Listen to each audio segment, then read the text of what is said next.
Pornography is an insidious and damaging influence on Western society. It is something that eats away at the fabric of society and helps normalise degeneracy, promiscuity, and of course glorifies interracial sexual relationships. At its core, pornography, like many of the attacks on Western society, is squarely aimed at undermining the family unit. It is aimed at pushing a narrative of promiscuity and popularising unnatural, unloving and often violent sex, which is the opposite of the kind of sex that would take place between loving couples. I wrote about this extensively in my book, The Fall of Western Man, which you can download for free from my website, www.thefallofwesternman.com. All the links are in the description below. Out of all the vices foisted upon the West by our enemies, pornography is often a remarkably easy vice to push, because sex is something we all enjoy.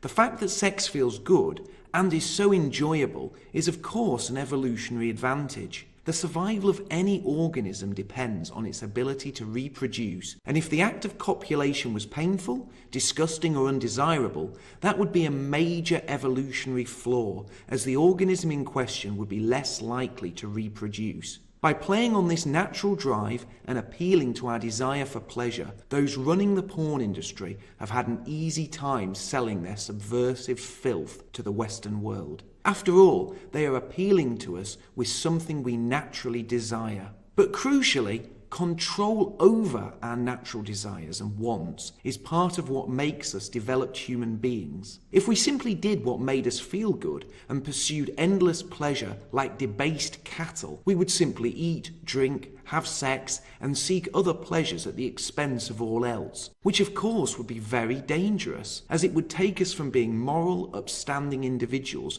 who are part of a cohesive community to being nothing more than pleasure-seeking beasts that would only think of our next pleasure-filled high. And the reason Western man developed as we did, the reason we achieved so much, the reason we built such a magnificent civilization, is that we learned that forgoing instant gratification in order to work towards something greater and focus on long-term goals was important. This is something that can clearly be seen in the formation of lasting partnerships and marriage. By staying faithful to one partner and by engaging in meaningful and loving sexual encounters with that one person, our ancestors created lasting bonds with their partner, all of which ensured that they would be more likely to see their offspring survive and thrive. Obviously, we have always had the urge for sexual gratification, but tens of thousands of years ago, when our ancestors lived on the edge of ice sheets, the harsh winters and difficult conditions in Western man's northern homelands meant that those who abandoned their partners were unlikely to see their offspring survive. The Western male and female had to work together in order to protect and nurture their children and ensure the survival of those children. Those who gave in to their primitive drives and pursued sex with many different partners, choosing to abandon their partners and children, rapidly saw their bloodlines die out. Those who stuck with one partner and controlled their urges, confining themselves to sexual activity with that partner, saw their offspring grow to maturity, as they were there to protect and nurture their offspring as part of a two-parent family. This was the beginning of the trend toward monogamy and lasting life partnerships. And that monogamy and those lifelong partnerships developed, and it became clear when children were brought up in a loving two-parent family and grew up experiencing both the conscience and love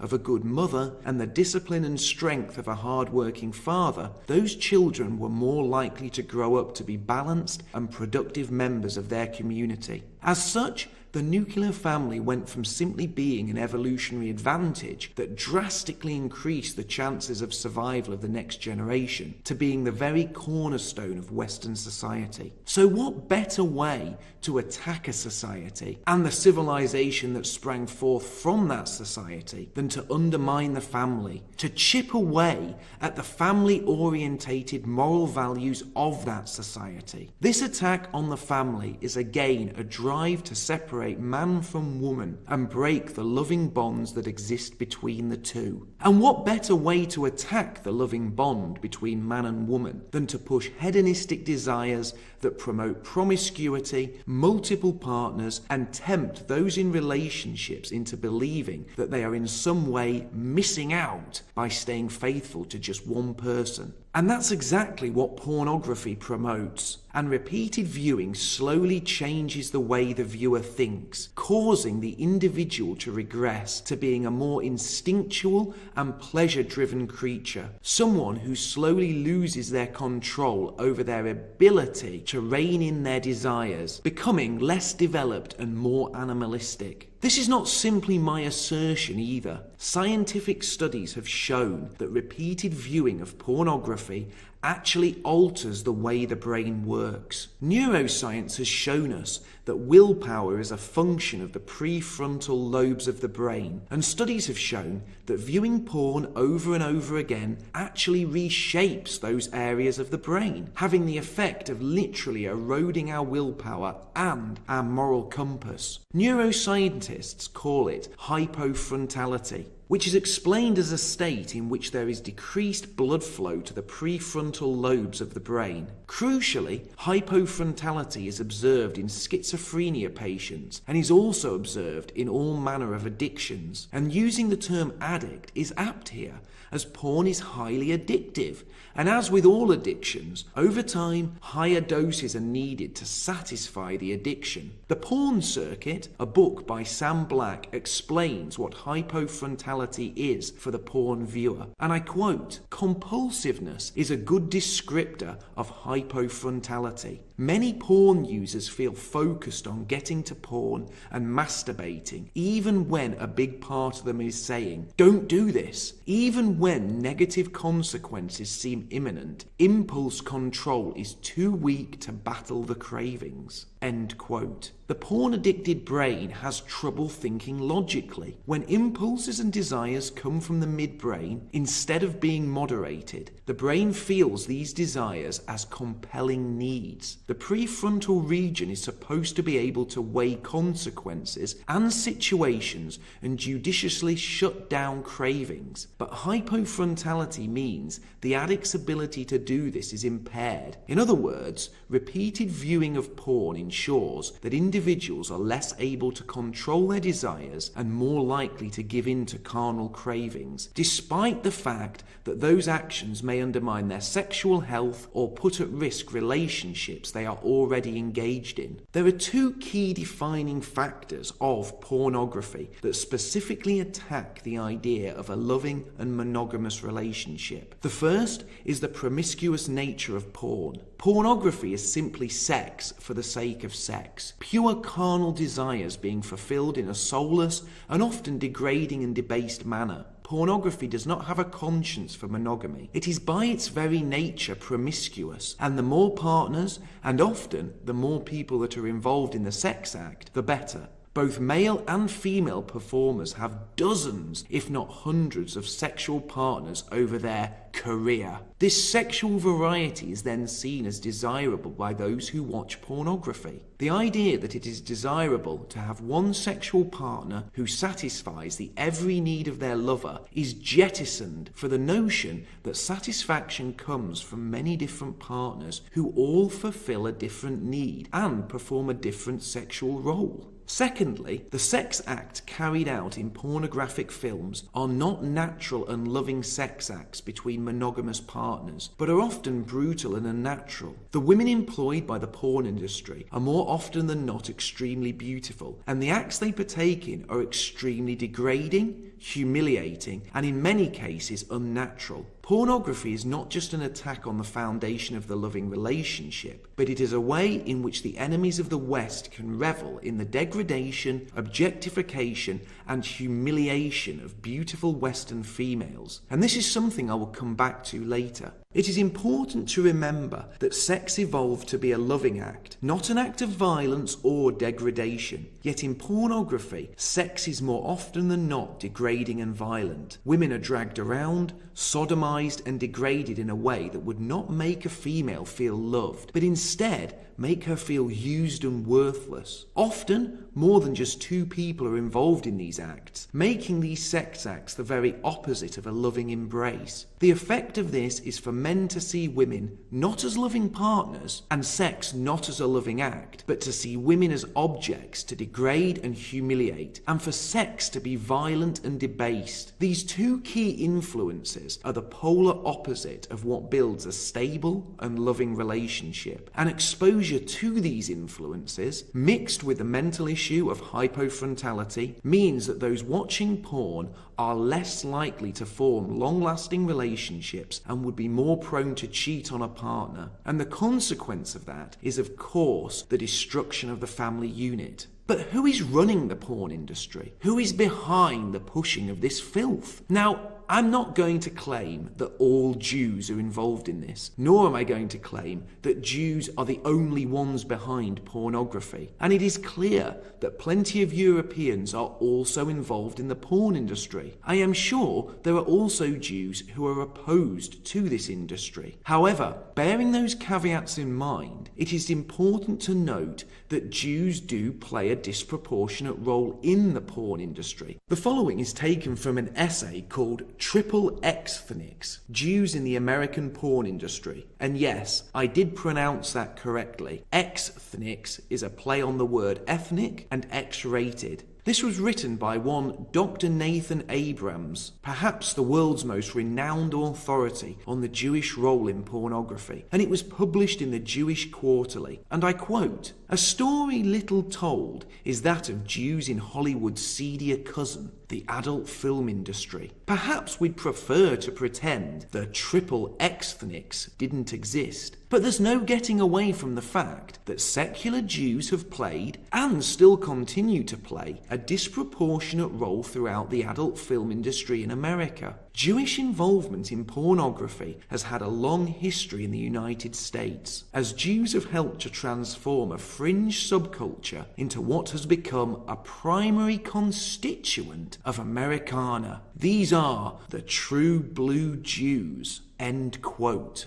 Now, the part of that I have to focus on is the line, "Jews have helped to transform a fringe subculture into what has become a primary constituent of Americana." What a troubling statement. Why would anyone wish to embed such filth into the American lifestyle? But this isn't the first time I have seen such comments from Jewish sources. An illuminating headline from Haaretz reads, and I quote, "Dirty Jews and the Christian right. Brilliant actors like Larry David and Sarah Silverman are challenging America's powerful religious, family-friendly culture and asserting their Jewishness by glorifying obscenity." End quote. I find this quote rather disturbing. Why on earth would anyone glorify obscenity? Or worse still, attack family-friendly culture? When you attack something, you are meant to attack something that is a negative. For example, you attack drug culture, child poverty, or criminality. Why on earth would anyone attack family-friendly culture? Which is of course a positive. And what's more, why would anyone go on to praise those who carry out these attacks? Dr. Nathan Abrams goes on to conclude his piece on the Jewish role in the porn industry by stating, and I quote, "This brief overview and analysis of the role and motivation behind pornographers and performers is intended to shed light on a neglected topic in American Jewish popular culture. In light of the relatively tolerant Jewish view of sex, why are we ashamed of the Jewish role in the porn industry? We might not like it, but the Jewish role in this field has been significant, and it is about time it was written about seriously."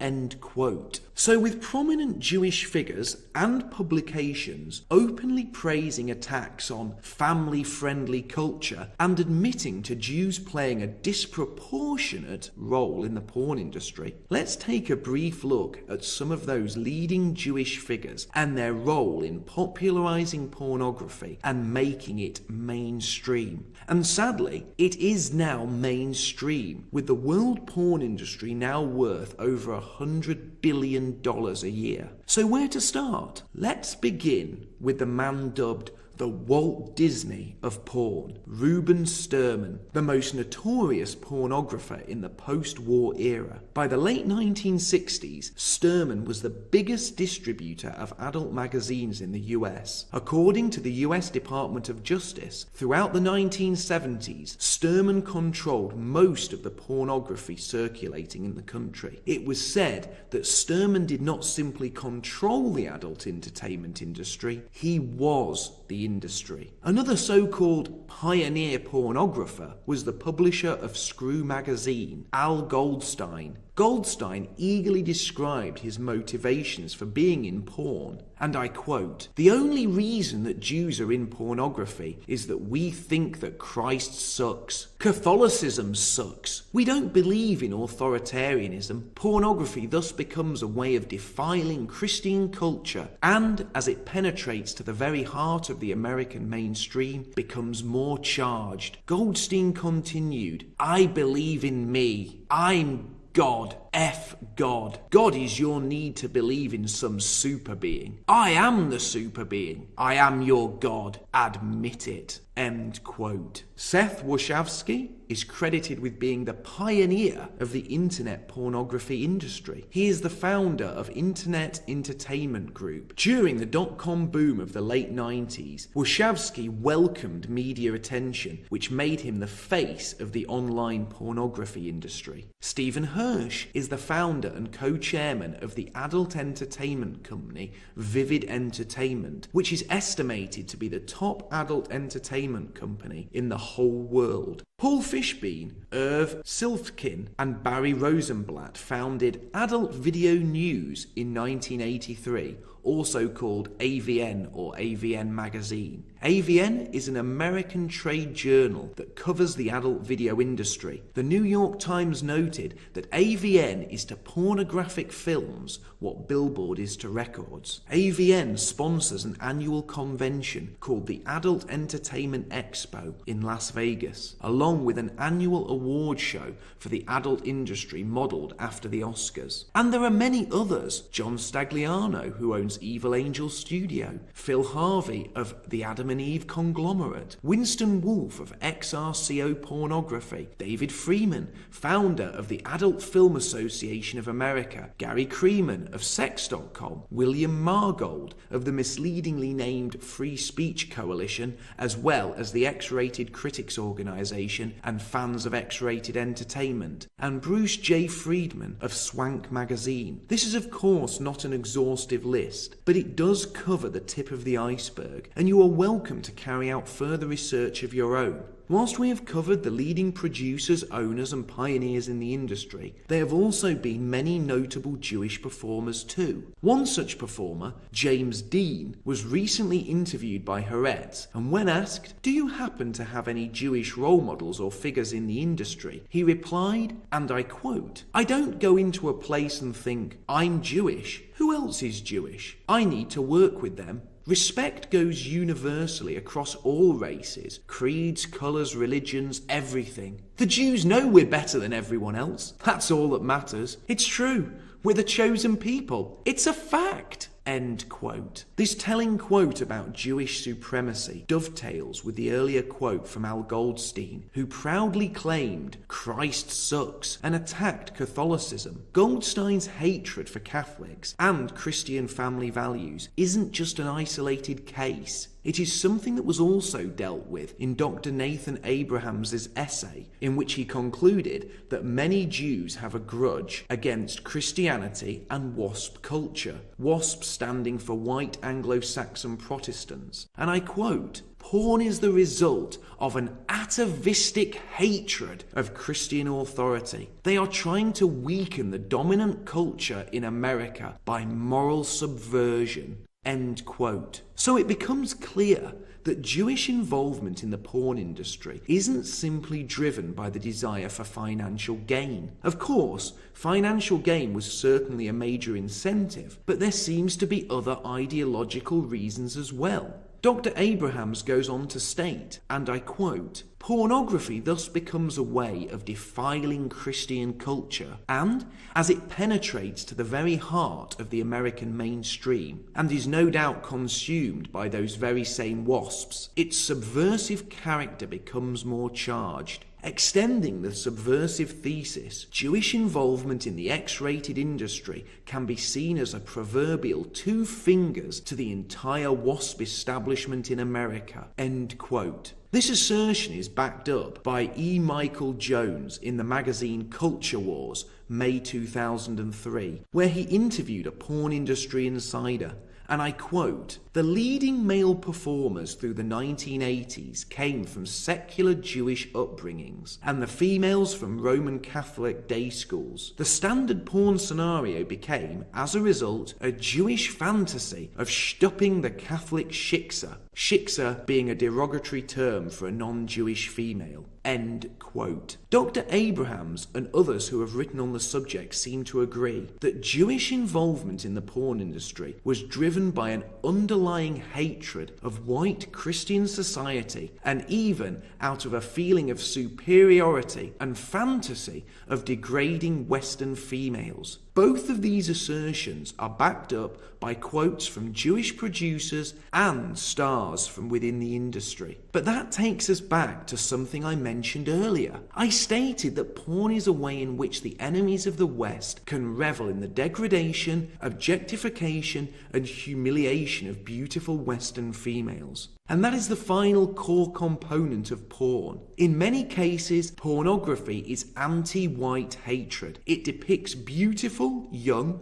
and often angelic-looking white females being violently sexually abused. There is no doubt in my mind that those who push this filth get some sick satisfaction from watching beautiful Western females being degraded and humiliated in violent sexual acts in which they are treated like nothing more than pieces of meat. The females who star in these films are unloved, unvalued, and ultimately are portrayed as nothing more than soulless sexual objects. And this can be seen at its most extreme on a site called Blacked. Blacked is owned by Greg Lansky, a French Jew who also owns the sites Tushy and Vixen Adult Studios. Blacked is a site where white girls, described as nubiles because of their young, fresh-faced and teen-looking appearance, engage in sexual acts with one or more black partners. Because what better way to attack white society and morality than to show fresh-faced young European girls being sexually dominated and sodomized by African males?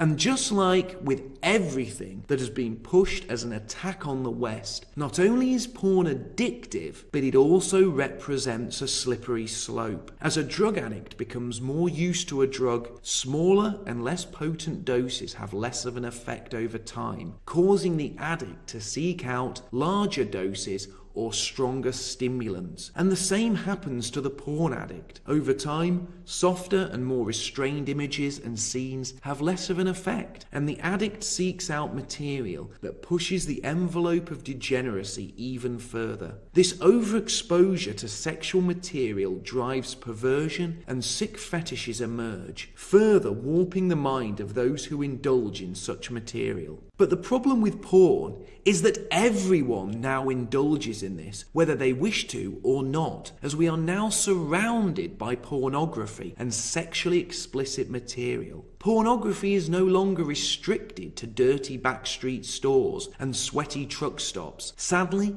pornography is now part of the mainstream. So-called porn stars are now seen as celebrities and held up as twisted role models, and what would once have been seen as sexually explicit material is now shown on primetime television. At one time, teenage boys passed around tattered magazines with pictures of attractive, semi-naked young ladies in them. Now, these teens sit watching hardcore movies featuring sadism, masochism, sodomy, and a range of other debased acts, all streamed directly to their computers, tablets, and smartphones. But just not in Israel, where internet service providers block all porn unless people ask to view it. I take this from The Independent, and I quote, "The Israeli Ministerial Committee for Legislation unanimously approved the bill which forces internet companies in the country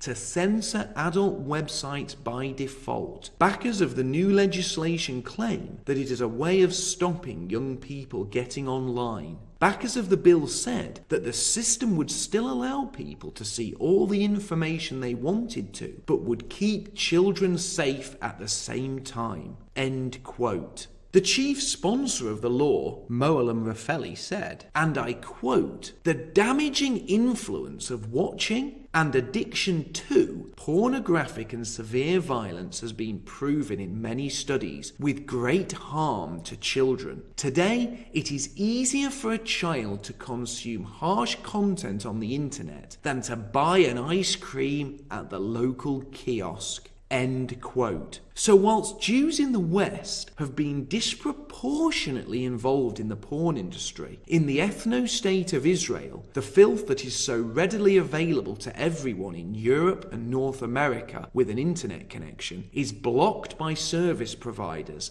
in order to protect children and shield people from the negative effects of viewing such material. This all seems rather hypocritical. While certain Jews in the West seem to revel in the negative effects of porn on the Western family unit and on Western morality, in Israel there is a powerful movement toward family values and protecting those values from damaging and degrading material. Make no mistake, porn is an assault on the West, something that undermines the cornerstone of our society, the family unit. It does so by playing on our natural sexual desires, by twisting those desires and literally warping our minds and altering the way our brains work. Porn seeks to turn sex from a natural, loving and monogamous act between two committed partners into something violent and debauched, and increases our cravings for numerous partners and leads to people seeking a promiscuous lifestyle that isn't conducive to forming lasting bonds or raising children properly. Those who push porn are not doing so because it enriches us or liberates us. They are also not simply doing so for financial gain, but they are pushing this damaging material because they have a deep-seated resentment toward us and our society. And crucially, they are doing it because porn is an attack on our family-friendly and moral culture. But there is an antidote to porn and the sexualization that surrounds us. And again, it is traditionalism and the moral values that stood us in good stead for thousands of years. We must embrace the family, and with it, the family values that helped build our great and illustrious civilization. Thank you for listening. If you enjoyed this podcast, please help spread the message by liking and sharing it on social networks. If you want to hear more from me, please hit the subscribe button, as new videos are posted every week. You can also read my book, The Fall of Western Man. It's available as a free ebook and in both hardback and paperback, and all the links are in the description below. Finally, if you want to join in the discussion with me, feel free to add me on Facebook, and you can now follow me on Twitter as well. Everyone's welcome.